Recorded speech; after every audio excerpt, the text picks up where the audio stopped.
میں ہر پل اپنے شوہر کو یاد کرتی، کیونکہ جب وہ زندہ تھے تب مجھے کسی بھی چیز کی کمی نہیں ہونے دی تھی۔ میں بے اولادی کے تانے کے ساتھ ساتھ اب منحوس عورت کے تانے بھی سن سن کر تھک گئی تھی۔ ایک روز میری اماں میرے گھر آئی اور میری ایسی حالت دیکھ کر میرے سسرال والوں سے شکوہ کیا، لیکن میرے سسرال والوں کے کانوں پر جوں تک نہیں رینگی تھی۔ میری اماں مجھے لیے گھر آ گئیں۔ ابا نے مجھے ایسی اجڑی حالت میں دیکھا تو رونے لگ گئے۔ میں ابا کی اتنی محبت دیکھ کر حیران رہ گئی اور اندر ہی اندر شرمندہ ہونے لگی کہ میرے ابا نے مجھے کتنی محبت سے پالا ہے۔ میں ابا کی آغوش میں جاتے ہی اپنا ضبط کھو بیٹھی۔ ابا نے مجھے تسلی دی کہ وہ میری ہر چیز پوری کریں گے اور میرے ساتھ ہمیشہ کھڑے رہیں گے۔ مجھے اپنے ابا کی باتوں سے اتنی تسلی ہوئی، اور میں اپنے ابا سے کتنی نفرت کرتی تھی، لیکن میرے ابا مجھ سے بے انتہا محبت کرتے ہیں۔ جو بھی ہو، جیسے بھی حالات رہے ہوں، ابا نے کسی چیز کی کمی نہیں آنے دی تھی۔ ابا نے مجھے اپنے ساتھ رکھ لیا اور میرا بہت خیال رکھنے لگے۔ میں خوشی خوشی اپنے ابا کے ساتھ رہنے لگی، لیکن پھر مجھے احساس ہوا کہ مجھے اپنے ابا کی مدد کرنی چاہیے، ان کا ہاتھ بٹانا چاہیے۔ میں نے ابا سے پوچھا کہ میں ایسا کیا کروں کہ مجھے گاؤں کے اندر رہتے کوئی اچھی نوکری مل جائے، تو میرے ابا بہت حیران ہوئے اور بہت پریشان بھی ہوئے۔ میں نے ابا کو تسلی دی کہ میں محنت کرنا چاہتی ہوں اپنے لیے اور اپنی آنے والی زندگی کے لیے، میں آپ پر بوجھ نہیں بننا چاہتی۔ میرے ابا نے مجھے اپنے ساتھ لگایا اور بولا کہ میں ان پر کبھی بھی بوجھ نہیں بن سکتی۔ میں نے گاؤں کی حویلی میں کام کرنا شروع کر دیا۔ حویلی میں اور بھی بہت سے نوکر چاکر تھے، میں بھی ان میں شامل ہو گئی۔ محنت سے کام کرتی، پیسے کمانا شروع ہو گئی۔ 10,000 ماہانہ کما لیتی تھی۔ ابا کی ٹھیک سے مدد ہو رہی تھی۔ مالکن کے گھر ہی ایک آدمی کام کرتا تھا، مجھ سے عمر میں بھی بڑا تھا۔ میں اس کی بہت عزت کرتی تھی۔ اس کی بیوی اور ایک چھوٹی بیٹی تھی۔ بیوی بیمار رہتی تھی۔ ایک دن وہ دنیا فانی سے کوچ کر گئی۔ چھوٹی سی بچی بھی ساتھ ان کے کام کے لیے آیا کرتی تھی، لیکن وہ سارا دن کھیل کود میں گزار دیتی۔ میں اس کے ساتھ اکثر وقت گزارا کرتی تھی۔ اس کے ابا کو میں ہمیشہ بھائی کہہ کر پکارتی تھی، وہ بھی میری بہت عزت کرتے تھے۔ میں ہمیشہ ان کے ساتھ رہ کر سکون محسوس کرتی تھی۔ زندگی پھر سے ایک نیا موڑ پکڑ چکی تھی۔ میں اور وہ اپنے اپنے گھر کے تمام حالات جانتے تھے۔ میں ان کے گھر گھرستی اور وہ میری گھر گھرستی کے بارے میں جانتے تھے۔ میں اکثر ان سے اپنے دل کی باتیں کر لیا کرتی۔ ایک روز مجھے بے حد بخار تھا تو میں کام پر نہ جا سکی۔ اگلے روز کچھ بہتر ہوا تو میں کام پر گئی۔ میرے ساتھ کام کرنے والا اور اس کی بیٹی دونوں ہی بہت خوش ہوئے۔ مجھے حیرت ہوئی، لیکن سب کچھ نظر انداز کر کے میں اپنے کام پر پھر سے دھیان دینے لگی۔ میں دوبارہ کام کرنے لگی۔ ایک روز شام کے وقت جب میں گھر پہنچی تو حیران رہ گئی۔ وہاں میرے جانے سے پہلے ہی عثمان، جو میرے ساتھ کام کرتا تھا، وہ اور اس کی بیٹی میرے گھر پر موجود تھے۔ میں خاموشی سے اندر چلی گئی اور سب کو خوش اخلاقی سے ملی۔ کچھ دیر بعد جب چائے پانی کا انتظام کیا تو عثمان کی بیٹی میرے پاس آئی اور مجھے اماں اماں کہنے لگی۔ مجھے بہت حیرت ہوئی۔ میں نے سب کچھ نظر انداز کر کے سب کو چائے پانی دیا۔ میری اماں میرے پاس کمرے میں آئی اور مجھے بتایا کہ وہ لوگ میرا رشتہ لے کر آئے ہیں۔ عثمان کے ساتھ ان کا ایک چھوٹا بھائی اور ایک چھوٹی بہن بھی تھی۔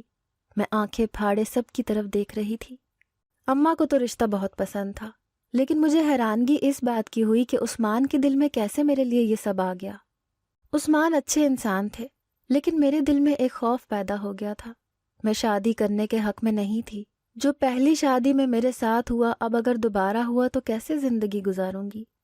لیکن اماں نے بار بار سمجھایا کہ اکیلے زندگی کیسے گزرے گی۔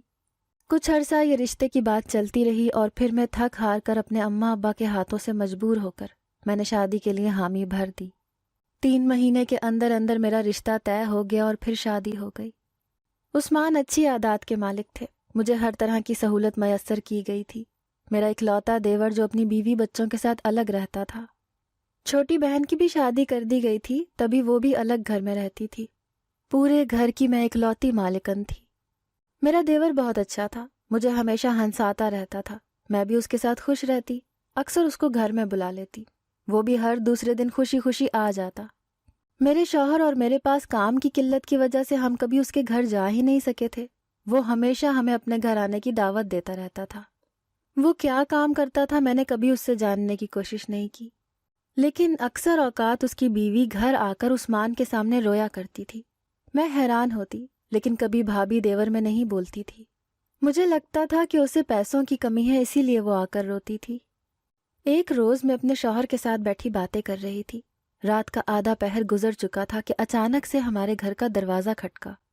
میں اور میرا شوہر بہت پریشان ہو گئے۔ میں بہت خوفزدہ ہو گئی کہ کون ہو سکتا ہے۔ میرے شوہر نے دروازہ کھولا تو سامنے میری دیورانی آنسو بہاتی ہوئی کھڑی تھی۔ میرے شوہر نے حیرانگی سے اپنی بھابھی کی طرف دیکھا اور مجھے بلا لیا۔ میں اپنی دیورانی کو لے کر اندر آ گئی۔ وہ میرے گلے سے لگی رونے لگی۔ میں اور میرا شوہر اسے تسلی دیتے، اس سے اس وقت یہاں آنے اور ایسے رونے کی وجہ پوچھنے لگے۔ میں نے اس سے گھر بار کے بارے میں پوچھا، دیور اور بچوں کی صحت کے بارے میں پوچھا۔ مجھے ایسے ہی لگا تھا جیسے اس کے شوہر یا بچوں میں سے کسی کو کچھ ہوا ہے، اسی لیے رات کے اندھیرے میں وہ وہاں آئی ہے۔ مجھے عثمان نے بتایا تھا کہ میری دیورانی کے بچے بچتے نہیں ہیں، مر جاتے ہیں۔ مجھے بہت دکھ ہوا تھا، لیکن اس کے پیچھے کوئی ڈاکٹری مسئلہ لگتا تھا جس کی وجہ سے میں خاموش ہو گئی۔ لیکن حیرت اس بات سے ہوئی جب میری دیورانی نے بتایا کہ میرا دیور گورکن تھا۔ گورکن لفظ سن کر تو جیسے میری روح کانپ گئی۔ میری آنکھوں کے سامنے اپنے ابا اور ان سے میری نفرت میری نظروں کے سامنے لہرانے لگی۔ میری دیورانی نے مجھے بتایا کہ قبرستان کے ساتھ ہی اس کا گھر تھا۔ مجھے اور خوف آنے لگا۔ رات کو اندھیرا اور اس پر گھر کے ساتھ ہی قبرستان، میری دیورانی کیسے گزارا کرتی ہوگی؟ میں نے اپنی دیورانی سے پوچھا کہ کیوں روئے جا رہی ہو، تو اس نے بہت منت بھرے لہجے میں مجھ سے التجا کی کہ ہم اس کے گھر آئیں۔ میں نے اس سے پوچھا کہ اس میں رونے والی کون سی بات ہے، تو وہ طنزیہ ہنسنے لگی اور مجھے خفیہ انداز میں بولا کہ جو میں جانتی ہوں وہ تم لوگ نہیں جانتے، جیسے میں زندگی گزار رہی ہوں وہ تم لوگ نہیں گزار رہے۔ میں نے پھر اس کی باتوں سے ہی یہ اندازہ لگایا کہ شاید اسے پیسوں کی قلت ہے، اسی لیے غریبی نے اسے رونے پر مجبور کر دیا ہے۔ کیونکہ میں بھی غریب گھرانے سے تعلق رکھتی تھی، اسی لیے اس کو تسلی دی کہ سب ٹھیک ہو جائے گا۔ وہ رات میرے ساتھ میرے کمرے میں سوئی، میرا شوہر باہر صحن میں سو گیا۔ رمضان کا مہینہ آیا، برکتوں کا مہینہ تھا، سب ہی نے روزے رکھے۔ میں نے اپنی دیورانی کو سارے روزے رکھوائے، لیکن میرے دیور نے ایک بھی روزہ نہ رکھا۔ میں نے اس سے وجہ پوچھی تو اس کا کہنا تھا کہ سارا دن کام کاج میں خوار ہوتا ہوں تو روزہ گزارا نہیں جاتا۔ میں نے بھی ہاں میں سر ہلا دیا، بات کو سمجھتے ہوئے کہ سارا دن کام کر کے تھک جاتا ہوگا۔ لیکن میری دیورانی اب ہر وقت اپنے شوہر سے لڑتی رہتی تھی کہ باقی سب حرام کے کام ہو جاتے ہیں، لیکن روزے رکھ کر اپنے گناہوں کی معافی نہیں مانگی جاتی۔ میں حیران ہوتی تھی۔ میری دیورانی ہمیشہ ایک بات پر ہر بار ضرور زور دیتی تھی کہ تمہارے ہر گناہ کی سزا آج تک میں بھگت رہی ہوں۔ مجھے پوچھنا مناسب نہیں لگتا تھا، اسی لیے کبھی اس بات کی گہرائی میں جانے کی کوشش نہیں کی تھی۔ رمضان گزرا تو میری دیورانی نے مجھے عید پر اپنے گھر دعوت دی۔ میں خوف کے زیر اثر اس کے گھر نہیں جانا چاہتی تھی، لیکن وہ بہت بار گزارش کر چکی تھی، اسی لیے میں نے حامی بھر لی اور اپنے شوہر کے ساتھ عید کے دوسرے دن اپنے دیور کے گھر جانے کا پروگرام بنایا۔ میری بیٹی بہت خوش تھی، لیکن مجھے تو حیرت کا شدید جھٹکا تب لگا جب ایک دم میری بیٹی چیخیں مارنے لگی اور پھر ایک دم بے ہوش ہو گئی۔ میں بھی ڈرتی نے اپنے شوہر کو بلایا اور اس کے ہمراہ اپنی بیٹی کو ڈاکٹر کے پاس لے گئی، لیکن ڈاکٹر کو کچھ سمجھ ہی نہیں آیا تھا۔ بیٹی کو ہوش آئی تو ہم اسے لیے گھر آ گئے۔ ایک ہفتے بعد عید تھی۔ روزے اللہ اللہ کر کے گزرے تو عید کا دن بھی آ گیا۔ میں اپنے شوہر کے ہمراہ عید منانے دیور کے یہاں گئی۔ جاتے ہوئے کچھ تحفے تحائف لے گئی کیونکہ میں اس کے گھر پہلی بار جا رہی تھی۔ میری دیورانی ناراض ہونے لگی کہ کیوں اتنا تکلف کر کے آئی ہیں، لیکن میں نے اسے بولا کہ میں پہلی بار آئی ہوں اسی لیے۔ رات دیر تک ہم مل کر باتیں کرتے رہے اور دیر ہونے پر رات وہیں رک گئے۔ سب تھک کر اپنی اپنی جگہ پر سونے کے لیے لیٹ گئے۔ کمرہ چونکہ ایک ہی تھا تو پہلے پہل مجھے بہت جھجک محسوس ہوئی، لیکن پھر کچھ اور کر بھی نہیں سکتی تھی، اسی لیے وہاں ہی سب میں لیٹ گئی۔ سب ایک ہی کمرے میں سو رہے تھے۔ رات کے 2 بجے دروازے کی آواز سے میری آنکھ کھل گئی۔ پہلے تو میں نیند میں ادھر ادھر دیکھنے لگی اور سوچنے لگی کہ میں کہاں ہوں۔ جب دماغ نے کام کرنا شروع کیا تو یاد آیا کہ میں اپنی دیورانی کے گھر ہوں۔ میں نے دیکھا تو سب اپنی اپنی جگہ سو رہے تھے۔ کمرے کا دروازہ کھلا ہوا تھا اور کمرے میں دیورانی موجود نہیں تھی، اور میرے دیور کے کپڑوں پر بھی مٹی کے دھبے لگے ہوئے تھے۔ میں حیران ہوتی کھلے دروازے کی طرف گئی۔ مجھے پہلے تو بہت خوف محسوس ہوا کیونکہ باہر بہت ٹھنڈی ہوا چل رہی تھی اور کتوں کے بولنے کی آوازیں آ رہی تھیں۔ میں نے کانپتے ہاتھوں پاؤں سے جیسے ہی دروازہ کھولا تو دیکھا میری دیورانی ادھر ادھر دیکھتی قبرستان میں داخل ہو رہی تھی۔ ہاتھ میں بڑا سا تھیلا پکڑا ہوا تھا۔ میں بھی اس کے پیچھے پیچھے ہمت کرتی چل پڑی۔ پہلے تو مجھے بہت خوف محسوس ہوا اور دل کیا کہ واپس پلٹ جاؤں، پھر ہمت جمع کی اور اپنی دیورانی کے پیچھے قبرستان کے اندر چلی گئی۔ ہر طرف اندھیرا ہی اندھیرا تھا۔ میں ادھر ادھر دیکھتی جیسے ہی قبرستان کے دروازے کے اندر داخل ہوئی تو دیکھا کہ ایک تازی قبر بنائی گئی تھی جس کی مٹی ابھی بھی گیلی تھی۔ میں تھوڑا اور پاس گئی تو دیکھا دیورانی قبرستان میں ایک قبر کے قریب بیٹھی قبر سے کچھ نکال کر اپنے دوپٹے میں رکھتی جا رہی تھی۔ رات ہونے کی وجہ سے میں دیکھ نہیں پائی صحیح طریقے سے، لیکن کچھ کالا کالا لمبا دھاگا سا نظر آ رہا تھا۔ اس سے پہلے کہ دیورانی اپنا کام ختم کر کے مڑتی، میں جلدی سے قبرستان سے باہر نکلی اور اس کے دروازے پر کھڑے ہو کر چھپ کر اپنی دیورانی کی باقی کارروائی دیکھنے لگی۔ جہاں دیورانی قبر کو پھر سے مٹی سے بھر رہی تھی اور دوبارہ سے مٹی ٹھیک کرتی، وہ ادھر ادھر دیکھنے لگی، جیسے دیکھ رہی ہو کہ کسی نے دیکھا تو نہیں، اور پھر واپسی کے لیے مڑ گئی۔ میں جلدی سے بھاگ کر گھر کے اندر داخل ہو گئی اور پھر اپنی جگہ پر جا کر لیٹ گئی۔ میرے شوہر کی آنکھ میرے ساتھ لیٹنے سے کھل گئی۔ انہوں نے میرا اڑا ہوا رنگ دیکھا تو پریشان ہو گئے۔ مجھ سے پوچھا تو میں نے ڈراؤنا خواب کا کہہ کر بات ٹال دی۔ شوہر دوبارہ سو گئے اور میں بھی لیٹ گئی۔ جب میری دیورانی آرام سے دروازہ کھولتے ہوئے اندر آئی اور وہی چادر ایک صندوق میں رکھ دی، اب مجھے تجسس ہونے لگا کہ آخر اس میں ہے کیا ایسا۔ میں دیورانی کے سامنے سوتی بن گئی اور خاموش رہی۔ رات تو جاگ کر کاٹی اور صبح ہوتے ہی میں وہ قبر دیکھنے گئی، لیکن میری چیخیں نکل گئیں۔ وہاں تو کیڑے مکوڑوں کا ڈھیر لگا ہوا تھا، بچھو قبر کے اوپر چل رہے تھے۔ میں تو خوف سے تھر تھر کانپنے لگی۔ میری چیخیں سن کر میرے شوہر اور میرا دیور دیورانی باہر آئے اور میرے پیچھے قبرستان میں آ گئے۔ وہاں سب نے قبر کا حال دیکھا تھا۔ میرے شوہر نے مجھے واپس گھر لے جانا چاہا، لیکن میرے قدم جواب نہیں دے رہے تھے۔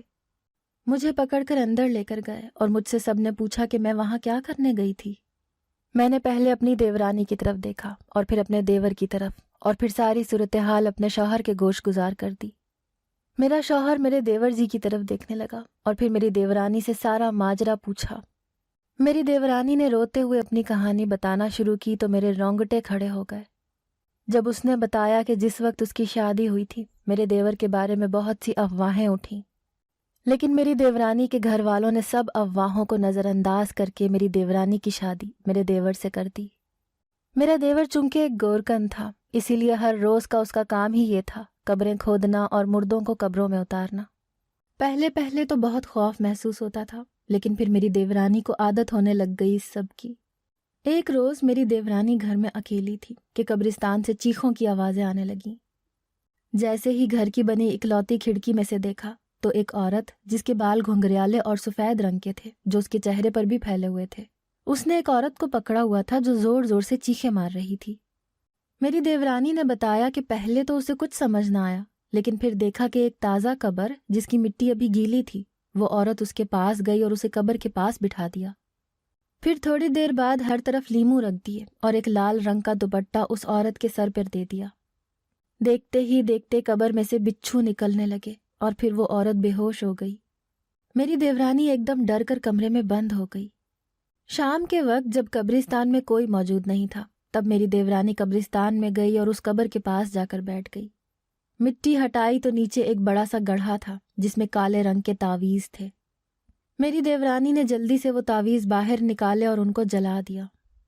پھر ایک دن جب میرا دیور گھر آیا تو وہ نشے کی حالت میں تھا، اور پھر وہ قبرستان گیا اور وہاں جا کر ایک قبر کے پاس بیٹھ گیا جہاں گیلی قبر تھی۔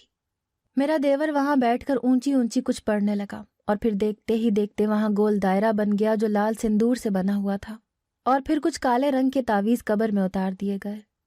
ایک بوتل جس میں ایک پتلا تھا، میرے دیور نے اس بوتل کو اسی قبر میں دفنا دیا اور پھر کچھ کیل لگے لیمو کو اندر رکھ دیا۔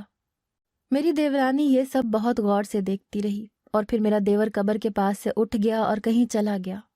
میری دیورانی نے دیکھا کہ وہاں بہت سے کیڑے مکوڑے اکٹھے ہونے لگ گئے۔ یہ سب بہت عرصے تک چلتا رہا۔ پھر میری دیورانی کے گھر خوشخبری آنے والی تھی۔ بچہ پیدا ہوا، 2 سال بہت سکون سے گزرے، اور پھر 2 سال بعد بچہ مر گیا۔ اللہ کی رضا سمجھ کر سب نے نظر انداز کر دیا۔ میرے دیور کا یہ روزانہ کا کام جاری رہا۔ قبر کھودتا، اور پھر جب قبر بن جاتی تو مردہ دفنانے کے 2 گھنٹے بعد ہی میرا دیور دوبارہ قبر کھودتا، اور پھر تعویذ وغیرہ رکھ کر قبر دوبارہ بند کر دیتا، اور پھر قبر میں سے کیڑے مکوڑے نکلنے لگ جاتے۔ بچے کی موت کے بعد دیورانی کو 1 سال تک کوئی خوشخبری نہ ملی، جس سے وہ کافی مایوس ہو گئی تھی۔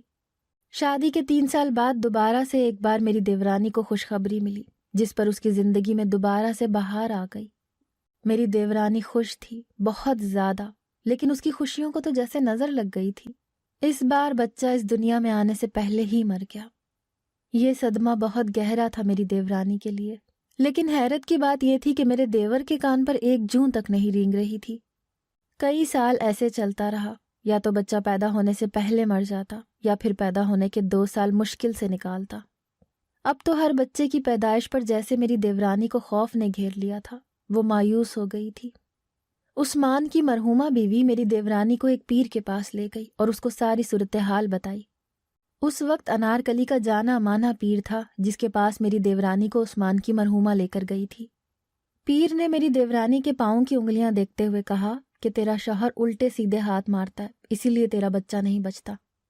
میری دیورانی نے حیرانگی سے پیر سے تفصیل پوچھی تو اس نے بتایا کہ میرا دیور کالا جادو کرتا ہے، اور جو کالا جادو کرتے ہیں یا تو ان کی اولاد نہیں ہوتی یا پھر ان کی اولاد نہیں بچتی۔ میری دیورانی کا رو رو کر برا حال تھا۔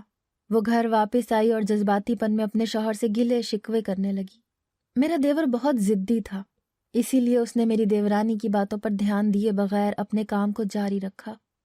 زندگی کے 8 سال گزرنے کے بعد میری دیورانی کے ہاں پھر سے ایک بیٹے اور ایک بیٹی نے جنم لیا۔ چونکہ یہ دونوں جڑواں تھے، اسی لیے میری دیورانی کو بہت خوف محسوس ہونے لگا، جانے کیا ہوگا اس بار۔ میرے شوہر نے میرے دیور کی طرف افسوس سے دیکھا جو نظریں چرا گیا۔ میرے شوہر نے میرے دیور کو پیار سے سمجھایا کہ یہ کام چھوڑ دے، کیوں کسی کی زندگیاں برباد کر رہے ہو اور گناہ اکٹھے کر رہے ہو؟ تمہاری بیوی تمہارے گناہوں کی سزا اپنے بچے کھو کر بھگت رہی ہے۔ میرا دیور پہلے تو آئیں بائیں شائیں کرنے لگا اور پھر خاموشی سے مان گیا۔ میری دیورانی خوش ہو گئی، لیکن کبھی کبھی ہماری سوچ میں بھی نہیں ہوتا اور اللہ نے ہمارے لیے ان گنت آزمائشیں رکھی ہوتی ہیں۔ اگلی صبح ہم لوگ گھر کے لیے روانہ ہونے لگے تو میری دیورانی کی چیخوں کی آوازیں پورے گھر میں گونج اٹھیں۔ ہم نے جلدی سے جا کر دیکھا تو میرا دیور اس دنیا سے جا چکا تھا۔ میری دیورانی بہت روئی اور پھر اسی قبرستان میں میرا دیور جس قبرستان کا گورکن تھا دفنا دیا گیا۔ آج میری دیورانی کسی کے گھر میں کام کر کے اچھی کمائی کرتے ہوئے اپنے دونوں بچوں کو پال رہی ہے۔